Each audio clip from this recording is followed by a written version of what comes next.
Hey everybody, welcome back to the channel. Thank you guys so much for 10,000 subscribers. I can't even begin to express how awesome it is that we've grown this much and so fast. And even since putting out the last Q&A video, we're literally about to hit 12k like probably tomorrow. So I'm just want to give a big thanks to everybody. With that said, let's get into the first question. Both users Mars and Suwakanu basically asked me the same exact thing, pretty much saying what advice would I give to a new YouTuber. I've actually thought about this a lot, and honestly I could probably make an entire video about this, so if you guys want to see that, I would gladly make it and expand more on what I'm about to say. So I'm going to give you guys basically 5 key points on what I think you should do when coming to YouTube for the first time. The first point I want to give out is to pick a clear niche that is not overly saturated with other YouTubers. And what I mean by this is have all of your videos be somewhat about the same thing. So you look at Linus Tech Tips, they do tech channels. If you look at Game Theory, they do videos about games and they do theories about them. If you look at my channel, Your Everyday Theorist, you'll see the same types of videos basically. You want to have a niche that isn't too competitive and there's enough room to shine through. So an example I see people get stuck in all the time is gaming. Not that you can't do a gaming channel and make it, it's just going to be a lot harder because people only watch those gaming videos if one, they're already invested in the person. If you see these big gaming channels getting huge, it's because people are already invested in that person, period. It's not because they're good at the game. Or you're also just, if you're super freaking good at video games, then yeah, you should do a gaming channel. But unless you're like number 1 or 2 at the game, you shouldn't really think about doing that because it's going to be really freaking hard to gain an audience like that, because you guys have to remember you're going to be starting from zero. If you start from zero, you have no audience to talk good about you or anything, so there's no reason for anybody to be invested in you yet. You want to pick a niche that has enough room for you to stand out, but not so narrow that you can't make a lot of content on it. I have so many videos idea for this channel specifically that I think I could make videos until the day I die, and that's how you should go into YouTube starting off. That's the first thing to do, because your channel is going to be based on you're making videos. So your video ideas should be one, longevity. You should have enough videos to last you like 15 years, and you should also have a good enough idea that not everyone is doing it.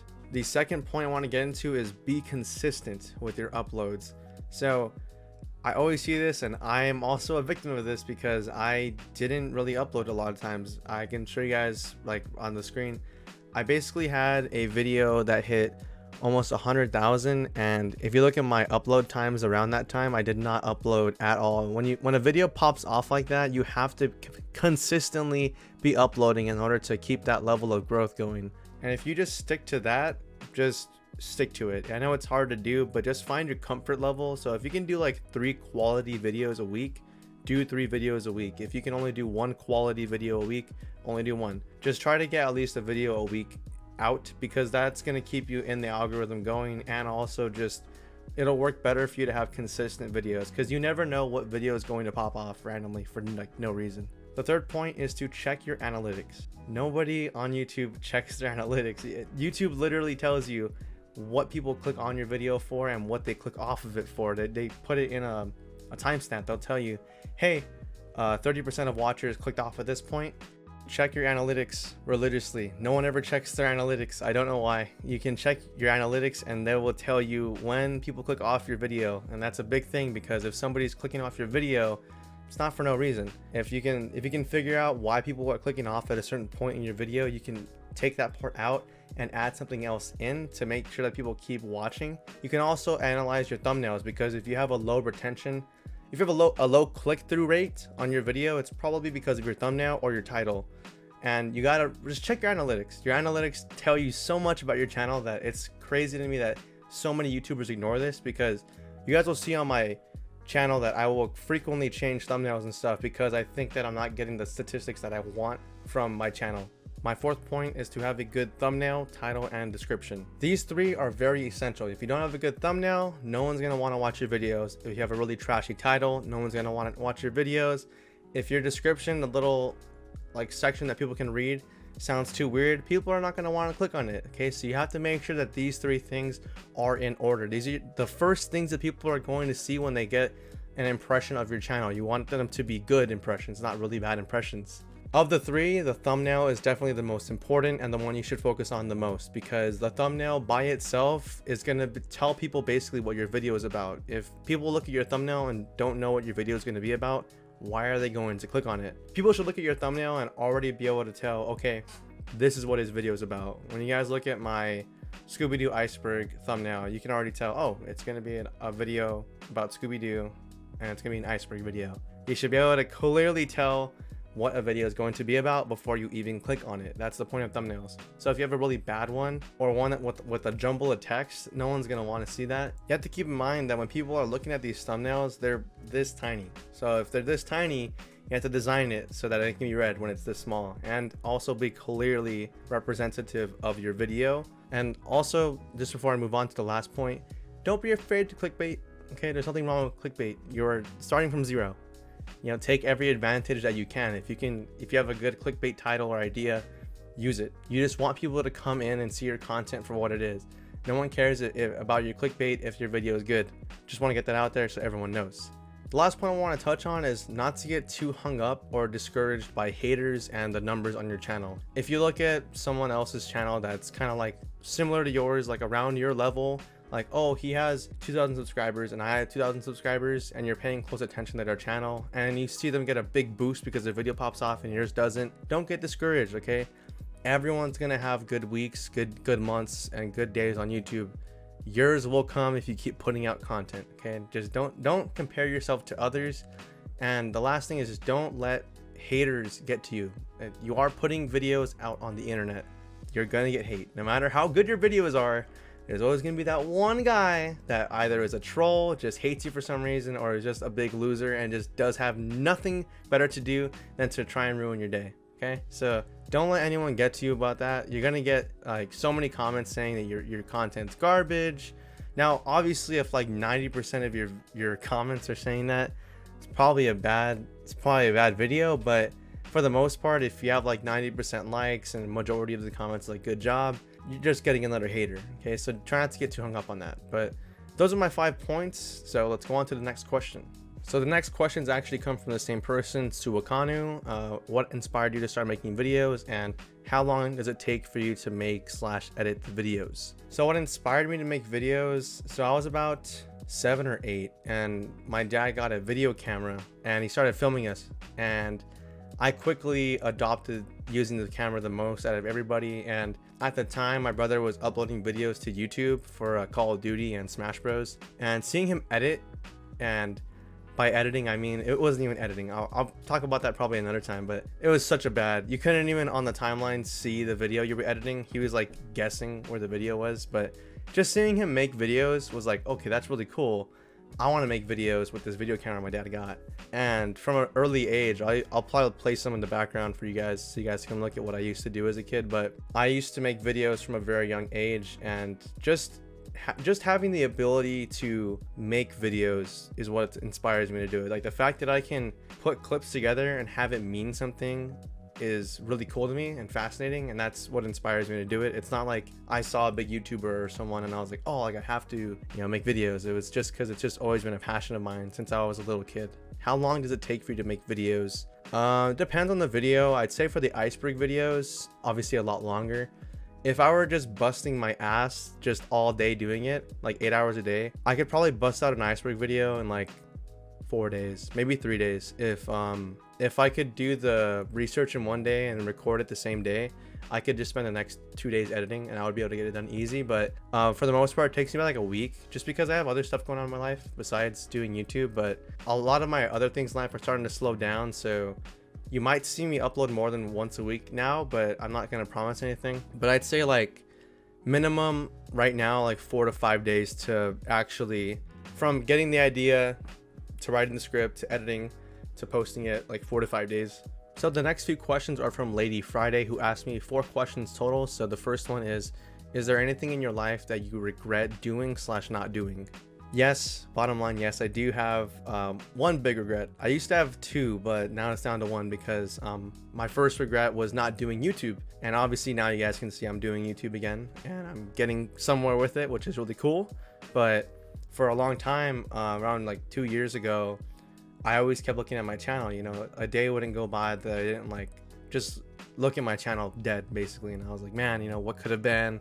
I might be a big YouTube star right now. I could be making videos for a living, and that would always knot me on in my head like constantly, like, while I was at work, while I was out with my girlfriend. I'd always be thinking about like what could have happened if I just kept uploading. And to come back to it and, you know, start getting big again is really freaking cool, because it feels like all that time wasted is not wasted anymore, and I feel okay with having not done YouTube for 2 years. But the biggest one for me was, for those who don't know, I used to play Super Smash Bros. Melee competitively under the tag Venalox, and my biggest regret is not going full force with that. You know, I was getting to a point where I was taking sets and matches off of like the top 100 players in the world, and even in my region I was beating like the top 10 players here, and I was doing really good, but I was always just very short of like going pro. And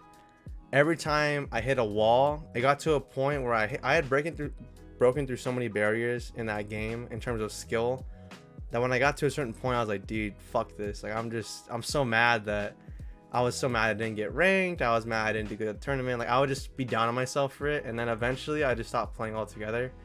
And that's my biggest regret, because I really wish I had done that just so I could say I did it. You know, it's just one of those things that's always gonna bug me, and I still want to do that. I want to get ranked one day still. We'll see how that goes for me. I'm focusing on YouTube right now, obviously, but I don't think Melee's ever gonna die necessarily, especially now with Slippy coming out. But my biggest regret is definitely not going full force with Melee and seeing where I would go with that.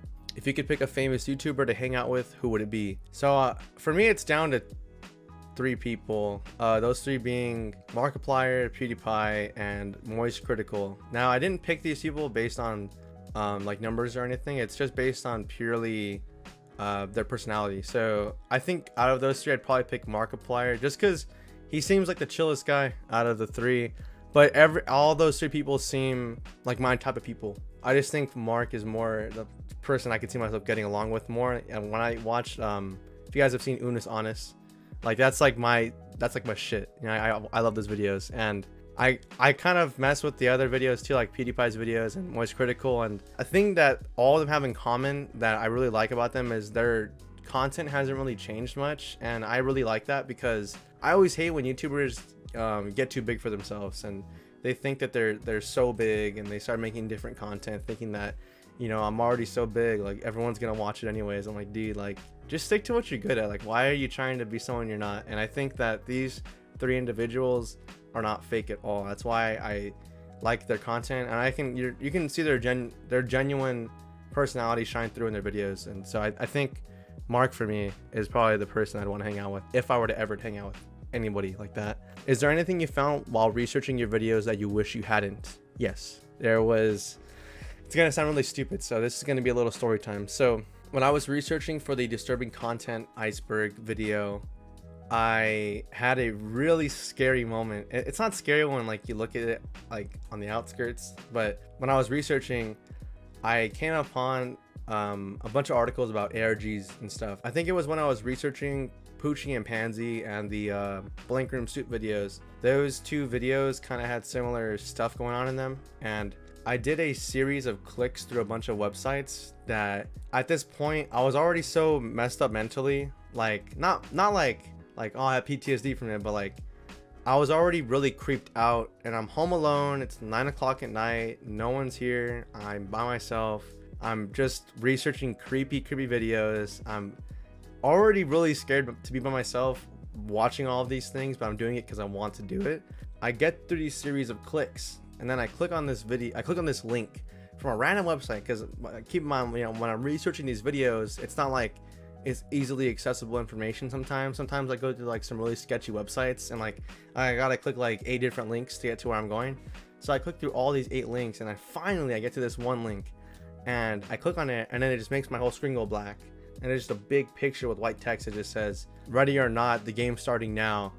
Don't believe anyone." And then right when I read that, my girlfriend called me on Discord, and so when she called me on Discord, I was like, "Oh fuck!" Obviously, it wasn't anything scary, but from my perspective, right, my girlfriend, we have that type of relationship where like we don't just call randomly. So like we'll text the other person, "Hey, I'm free right now. Do you want to talk?" So for her to call me out of the blue was weird. She never uses Discord, and she never calls me from Discord, so that was also weird. And the third one, which is what really got to me, was it's 9 o'clock. Okay, we don't talk until maybe like 11 o'clock at night, like every night. For her to call me this early and on Discord, and I'm already in this weird mindset, I got really freaked out, and I was just like, dude, like what is gonna happen right now? So then I walk outside. I answered a Discord call, and she tells me she's outside. But what pissed me off was I was like asking her up front what's going on, and she's just being quiet, laughing, and I'm like, dude, am I gonna get like freaking kidnapped right now? Like I'm freaking out. She's like, "Look at your phone." I look at my phone because I had my phone muted. I had like 13 missed calls from her. Apparently she was waiting outside to surprise me with like a basket, because I just passed my real estate test, so she wanted to surprise me. So from her perspective, she's just doing nothing wrong, but from my perspective, I'm like, dude, what the, I'm freaking the hell out. But that's one thing I wish I hadn't, just because it scared the hell out of me. And I thought I was in like a real life like Truman Show situation. I was like, what the hell's going on? Last question from Lady Friday is, do you believe pineapple goes on pizza? No, I don't. My girlfriend does, but I personally do not like pineapples on pizza. It's just preference. If you like it, I'm not gonna judge you. I'll make jokes about it just because I know that like majority of people don't like pineapple on pizza. But if you want pineapple on your pizza, I'm not gonna give you shit for it. My girlfriend likes it, so I'll order half and half when we get like pizza from anywhere. But yeah, I don't think it tastes good at all. So the next question is from 3D Time. What are you thinking of doing with 100,000 subscribers? I think what you're referencing is, what am I thinking of doing when for like a subscriber special when I hit 100K? So I have two big ideas. I think one that I want to do when I hit 100K, and one that I want to do when I hit 1 million. But the two ideas, I don't know which one I want to do first. Both of them are basically, the first one is a history of my time on YouTube, because this isn't my first channel. This isn't my second channel. This is like my 8th channel, like on YouTube. I've made so many other channels that have failed, and this is my first one that really one, I really like doing, and two, stuck. Like people like the content on it for some reason.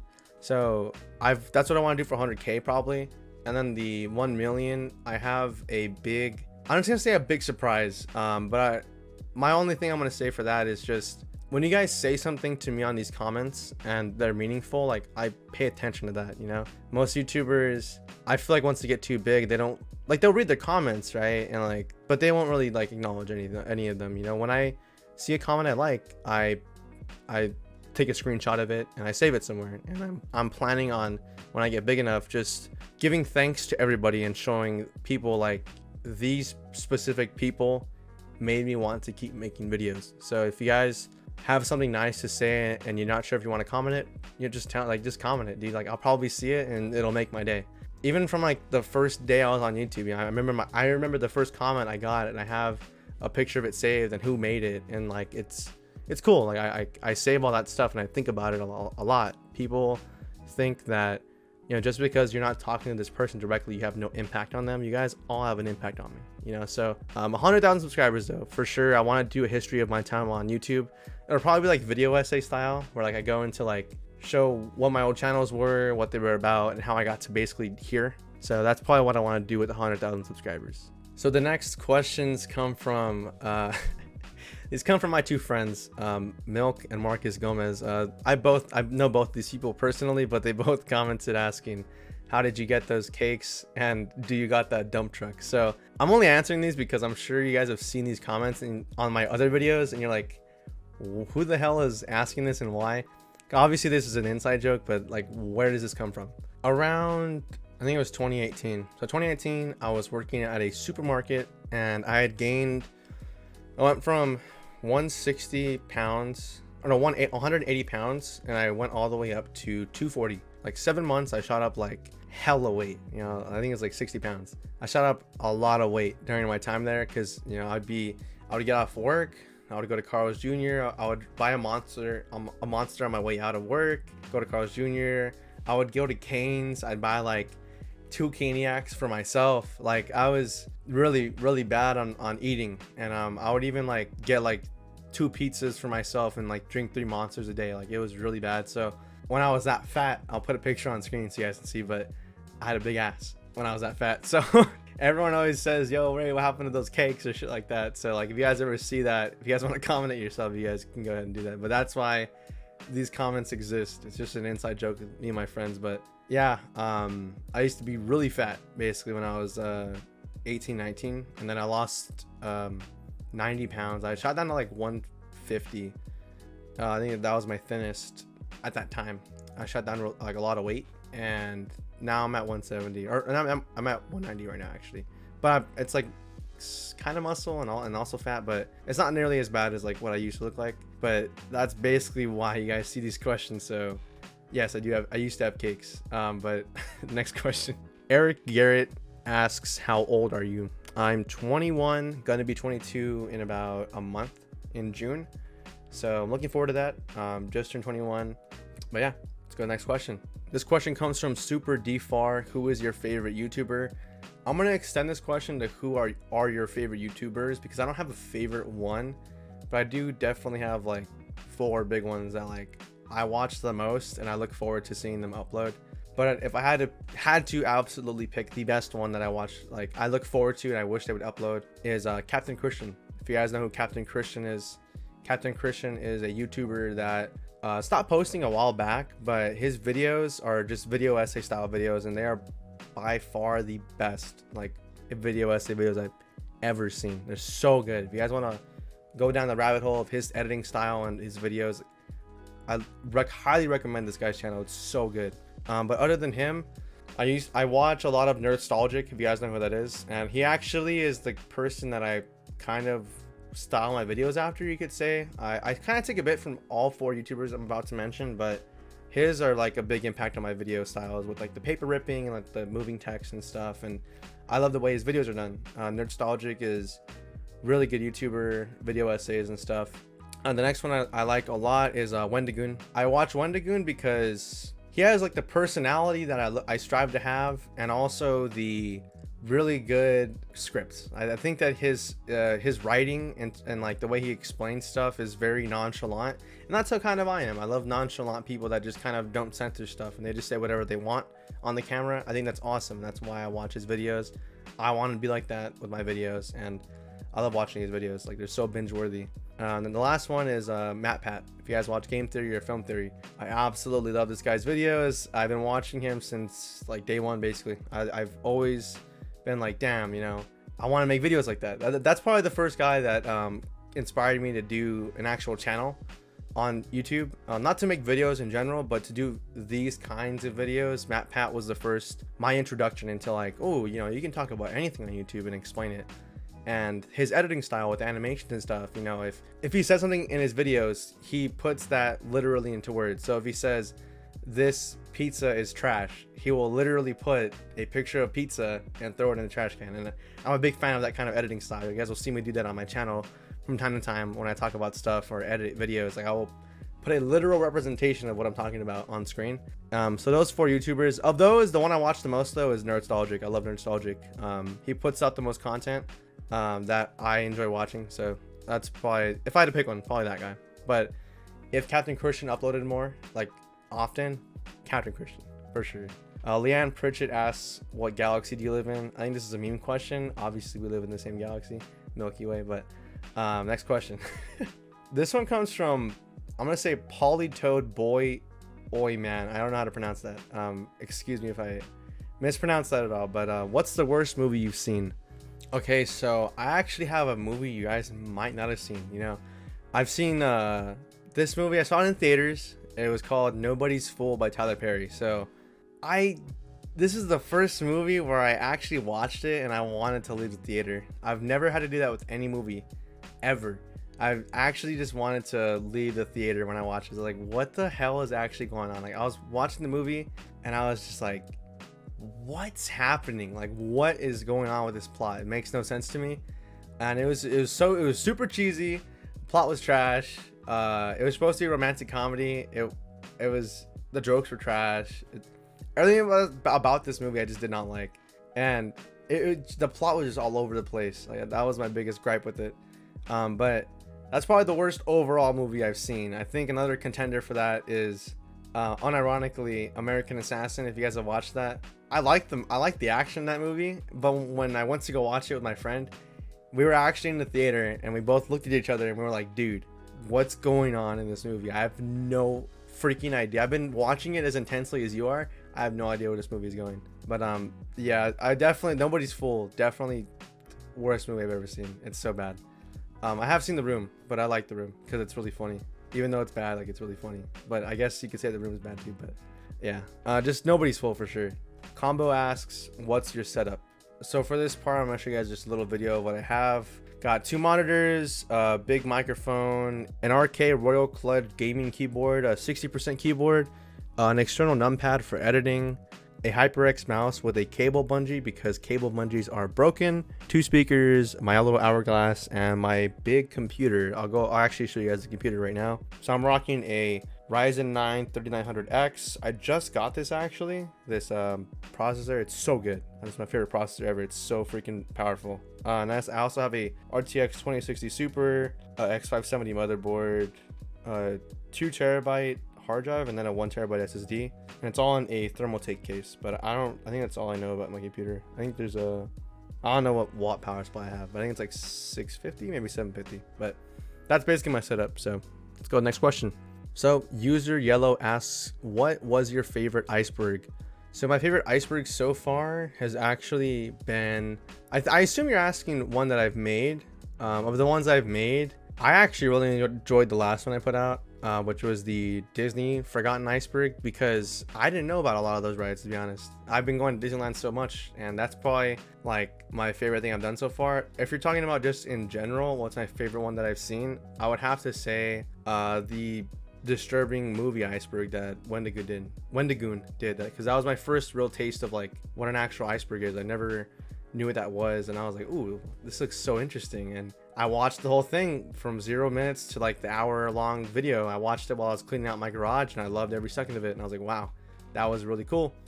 But yeah, probably those 2. Healthy Cloth asks me, when looking for an iceberg, what do you look for?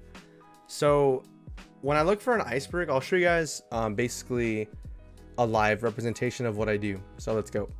All right, guys, so here we are on Reddit. I'm going to show you guys basically how I go through all these. And by the way, if you guys like this kind of style of format, let me know, because I love just surfing the web with you guys. I think it'd be really cool to do like a video series like this. But anyways, the way I look for an iceberg is I go to Reddit first. I usually go to the Reddit iceberg chart website, subreddit, and find basically one. I just try to look for one that I like. So if I see one I like, I'm like, okay, so like, let's just go through and like see if I find one that I like. So this one looks really cool to me. Creepy locations, it's unique. I don't really know a lot about it. And when I click on it, the next thing I look at is, do I know enough about this to make a video on it, you know? So like from my first impressions, I have no fucking clue what these are. So that already kind of turns me off of wanting to do it, because I don't want to have to research too much, because that's a lot of work, you know? I will only research a lot if I'm that interested in the subject. I just found this the other day. I really want to make another video on this. And let me know if you guys want to see another video on this. This was basically, I would say, a revamped version of the original iceberg that I did a video on. But this one has a lot more stuff that I feel like should have been in the first one, but I didn't really include it because, like, why would I? Yeah, this one has a lot on it basically, and this, for me, I know all of these, so I'm more inclined to want to do a video on it than other ones, because writing the script is going to be so easy. That's the biggest turnoff for a lot of icebergs, is like I have to do the research for it. So like with the Disneyland iceberg I am doing that iceberg because I like learning about that. So I didn't know a lot of the information on there, so I wanted to learn, and while I'm learning, I'm also making the video. So I guess the 3 biggest things is, one, is it an interesting subject for me? 2, do I already know enough about it? And 3, is it something I can see people wanting to watch, you know? Because it can meet the first 2 easily, but if I don't think people are gonna watch it, like, why would I make a video on it? But yeah, that's pretty much what goes into an iceberg. So let's get into the last question, which is gonna be this. All right, guys, so this is the last question, and this one comes from my girlfriend. She asked, where did you get that beanie from?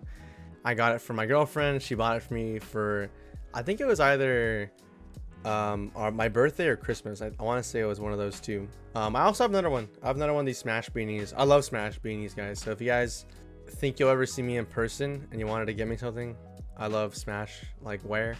I like plain stuff like this. Like, this is a perfect example of what I would wear. But yeah, she got me this one and another Smash Bros beanie. It looks more plain. I'll probably put a picture of it on screen. But yeah, I love wearing beanies. I don't know what it is. I just think that I used to have a really long hair a long time ago, so I would always wear beanies because they were the easiest thing to hold my hair in besides hats.